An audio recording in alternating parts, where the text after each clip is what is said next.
코스피 지수가 사상 처음으로 8,000포인트를 돌파했던 역사적인 날을 기억하시나요? 전 국민이 환호하고 축배를 들어야 할 그 순간에 정작 시장을 움직이는 거대 자금은 전혀 다른 움직임을 보였습니다. 외국인 투자자들은 기뻐하기는커녕 무서운 속도로 한국 주식을 팔아치우기 시작했습니다. 그 이후 무려 12일 동안 단 하루도 쉬지 않고 시장에 던진 물량만 무려 46조 3천억 원이 넘습니다. 이 어마어마한 폭탄 물량을 고스란히 받아낸 것은 다름 아닌 국내 개인 투자자들이었습니다. 수십조 원의 자금이 한꺼번에 빠져나가자 시장에는 순식간에 공포감이 감돌기 시작했습니다. 외국인들이 드디어 한국 증시를 버리고 떠나는 것이다. 혹은 우리가 모르는 거대한 경제 위기를 그들이 먼저 감지하고 도망치는 것이다. 이런 불안 섞인 목소리들이 사방에서 터져나왔습니다. 하지만 결론부터 말씀드리면 이 46조 매도의 진짜 이유는 단순한 위기 신호가 아닙니다. 그 뒤에는 훨씬 더 구조적인 자산 배분의 원리와 함께 개인 투자자들을 향한 차가운 경고가 숨어 있습니다. 도대체 외국인들은 왜 모두가 환호하는 고점에서 주식을 던졌을까요? 그리고 왜 하필 지금 이런 대규모 매도세가 출현했는지 그 본질을 정확히 알아야 합니다. 외국인들이 한국 주식을 대량으로 파는 가장 직접적인 이유는 아주 단순합니다. 한국 시장에 위기가 와서가 아니라 이미 돈을 너무 많이 벌었기 때문입니다. 최근 기관의 분석에 따르면 외국인이 보유한 코스피 포트폴리오의 1년 평가 수익률은 무려 273%에 달했습니다. 같은 기간 코스피 지수 자체의 상승률인 193%와 비교해도 어마어마하게 높은 수치입니다. 평범한 직장인이 30년 동안 꼬박 일해서 모은 돈이 단 1년 만에 3배 가까이 불어난 셈입니다. 이 정도 자산 증식을 이뤄냈다면 자산을 관리하는 입장에서는 수익을 확정짓고 싶어하는 것이 당연합니다. 일부를 팔아 이익을 챙기는 것은 지극히 합리적이고 정상적인 투자 행위입니다. 특히 올해 들어 삼성전자 주가는 111% 상승했고 SK하이닉스는 144%나 폭등했습니다. 놀라운 점은 이 두 종목이 외국인 보유 코스피 포트폴리오에서 차지하는 비중이 무려 63.8%에 달했다는 사실입니다. 전체 코스피 시장에서 두 종목의 시가총액 비율이 약 48%인 것과 비교하면 외국인들이 여기에 얼마나 집중적으로 돈을 태웠는지 알 수 있습니다. 가장 많이 오른 종목에 가장 많은 돈을 투자했으니 자금을 회수할 때도 당연히 해당 종목에서 가장 많은 물량이 나올 수밖에 없습니다. 46조 원이라는 숫자가 엄청나게 커 보이지만 주식 가격이 워낙 오른 상태라 지분율을 아주 조금만 줄여도 이 정도 금액이 찍히게 됩니다. 결코 한국 시장을 완전히 등지고 떠나는 신호가 아니라는 뜻입니다. 쉽게 말해 10주를 가지고 있던 주식이 3배로 올랐을 때 비중 조절을 위해 두세 주를 파는 것과 같습니다. 처음 샀을 때 가격과 비교하면 엄청나게 큰 금액이 팔리는 것처럼 보일 뿐입니다. 금융시장에서는 이를 자산 비중 정상화 즉 리밸런싱이라고 부릅니다. 실제로 지난 열이틀 동안 외국인이 매도한 46조 원 중 82%가 넘는 38조 4천억 원이 삼성전자와 SK하이닉스 두 종목에서 쏟아졌습니다. 이것은 한국 증시 전체를 매도하는 것이 아니라 철저하게 급등한 반도체 대형주 중심의 포트폴리오 조정입니다. 그런데 여기서 정말 중요한 사실이 있습니다. 외국인들은 한국 주식을 팔아치우기만 한 것이 아닙니다.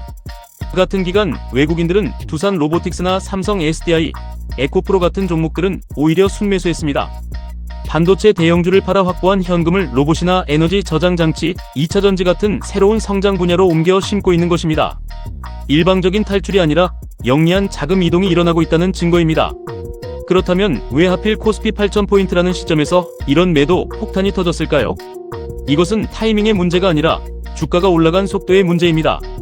코스피 지수는 지난 5월 초에 7,000포인트를 처음 돌파한 이후 불과 9일 만에 8,000포인트를 넘어섰습니다. 당초 증권가에서 예상했던 2달이라는 기간을 완전히 뛰어넘어 눈 깜짝할 사이에 폭등한 것입니다.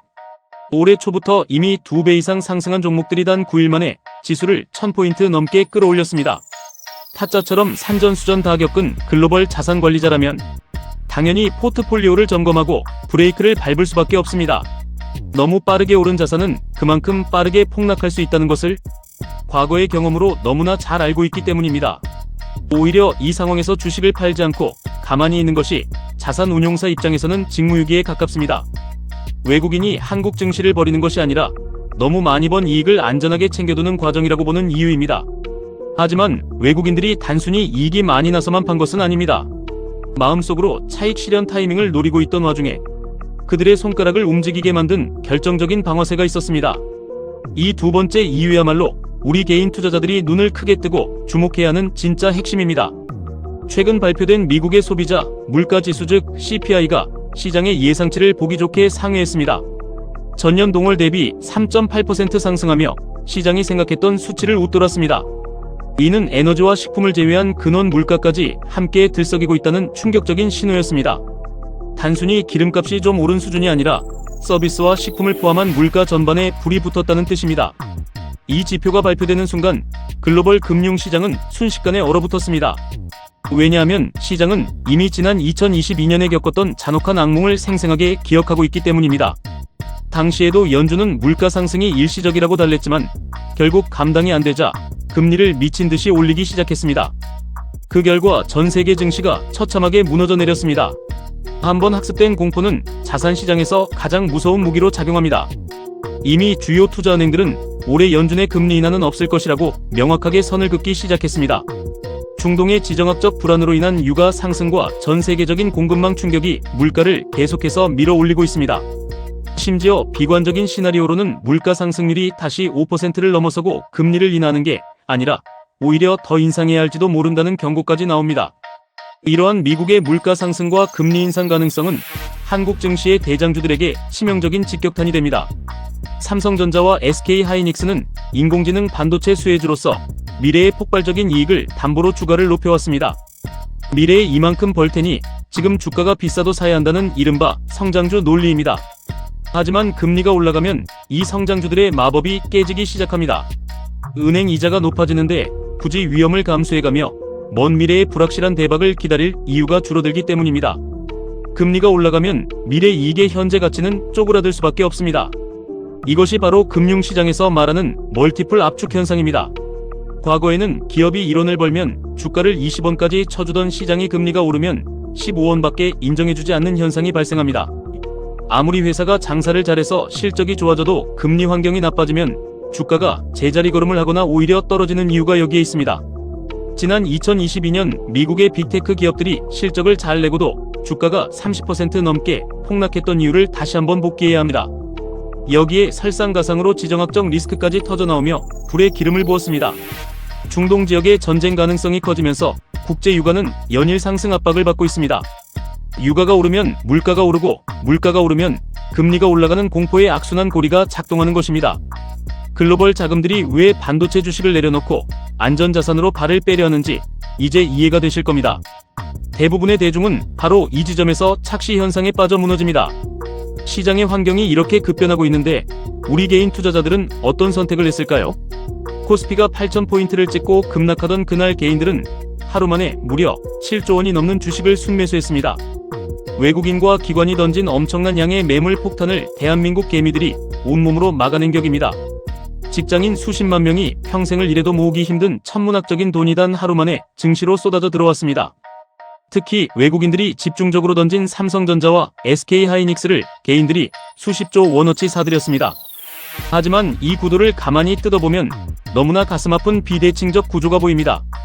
외국인들은 이미 수백 %의 수익을 올린 상태에서 느긋하게 차익 실현을 하며 나가고 있습니다. 반면 우리 개인들은 역사상 가장 높은 고점 근처에서 그 물량을 이제 막 뛰어들며 받아내고 있습니다. 파는 쪽은 이미 배가 터지게 부른 상태고 사는 쪽은 지금 가격이 더 갈 것이라 믿으며 뒤늦게 차차를 탄 셈입니다. 이러한 비대칭은 결국 과거의 실패 패턴을 그대로 반복하게 만듭니다. 과거에도 외국인들이 고점에서 차익 실현에 나설 때마다 개인들은 애국심과 확신을 가지고 매수로 맞섰습니다. 하지만 결과는 늘 잔인했습니다. 대형주가 무너지면 자금이 시장 전체에서 빠져나가기 때문에 결국 중소형주까지 연쇄 폭락을 맞이하게 됩니다. 지난 2022년에도 고점에서 버티던 개미들은 코스피가 2000포인트까지 밀려 내려가는 동안 수년 동안 피눈물을 흘려야 했습니다. 물론 지금의 인공지능 반도체 슈퍼사이클 논리가 완전히 틀렸다는 것은 아닙니다. 실제로 두 대기업의 영업이익 추정치는 매 분기마다 상향 조정되고 있고 성장성 자체는 살아있습니다. 하지만 기업의 펀더멘털이 아무리 좋아도 매크로 금리 환경이 돌아서면 주가는 장기 침체 구간으로 들어설 수 있습니다. 진짜 문제는 우리 개인 투자자들이 그 지루하고 고통스러운 하락과 횡보의 구간을 버텨낼 체력이 있느냐는 점입니다. 많은 사람들이 착각하는 것이 있습니다. 시장에 대한 확신과 믿음은 차트 공부나 유튜브 영상을 많이 본다고 생기는 게 아닙니다. 내 계좌에 현금 여유가 있고 당장 쓰지 않아도 되는 돈일 때 비로소 진정한 확신과 여유가 생깁니다. 빚을 내서 산 돈이나 영혼까지 끌어모아 털어넣은 돈은 주가가 조금만 흔들려도 심리가 무너져 버립니다. 결국 견디지 못하고 가장 고통스러운 바닥권에서 눈물의 손절을 감행하게 됩니다. 손절은 항상 시장이 가장 잔인하게 내려앉은 최악의 타이밍에 일어난다는 사실을 잊지 마셔야 합니다. 더 사고 싶어도 이미 통장이 텅 비어 있어 아무것도 할 수 없을 때 공포에 질려 주식을 던지는 것, 그것이 개미들이 반복하는 비극입니다. 현재 주식 계좌 주변에 잠들어 있는 대기 자금인 위탁자 예수금은 여전히 130조 원이 넘는 엄청난 규모입니다. 이는 언제든 증시를 받쳐줄 수 있는 든든한 아군처럼 보이지만 반대로 생각하면 변동성 장세에 뛰어들고 싶어 안달이 난 위험한 불나방들의 자금이기도 합니다. 이 막대한 현금이 시장에 들어오는 순간 내 주식을 받아가며 웃고 있는 상대방이 누구일지 반드시 냉정하게 생각해 보셔야 합니다. 외국인의 매도 자체는 자연스러운 포트폴리오 리밸런싱이니 두려워할 필요가 없습니다. 하지만 미국 물가 상승으로 인한 금리 부담은 실지 않은 거대한 위험입니다. 결국 이 변동성의 파도를 견뎌내고 살아남을 수 있는가는 외국인의 매도 규모가 아니라 개인들의 금융 체력에 달려 있습니다. 위험한 시장에서 자산을 지키는 유일한 방법은 탐욕을 내려놓는 것입니다. 지금 당장 추가 매수를 하거나 시장에 진입하더라도 절대로 가진 돈을 한 번에 다 밀어넣지 마십시오. 시장의 변동성이 커질 때는 무슨 일이 있어도 일정 비율의 현금을 반드시 남겨두어야 합니다. 주가가 떨어질 때 싸게 더 살 수 있는 총알이 남아있어야 심리적으로 지지 않고 버틸 수 있습니다. 여유가 있는 계좌만이 흔들리지 않는 확신을 만들고 그 확신이 있어야 고점 매수의 고통을 이겨내고 최종 승자가 될 수 있습니다. 투자의 세계에서 수익을 올릴 기회는 시장을 예측하는 오만이 아니라 내 계좌의 여유에서 나옵니다. 여러분은 지금 다가오는 거대한 폭풍을 견뎌낼 준비가 되어 있으신가요? 시장에서 돈을 많이 버는 것보다 훨씬 더 중요한 것은 내 소중한 자산을 잃지 않고 지켜내는 것입니다. 차가워진 시장의 경고를 무시하지 마시고 철저하게 현금 비중을 조절하며 현명하게 대응하시기 바랍니다. 오늘 이야기가 여러분의 자산을 지키는 작은 방패가 되었기를 바랍니다. 여러분의 성공 투자를 언제나 응원합니다.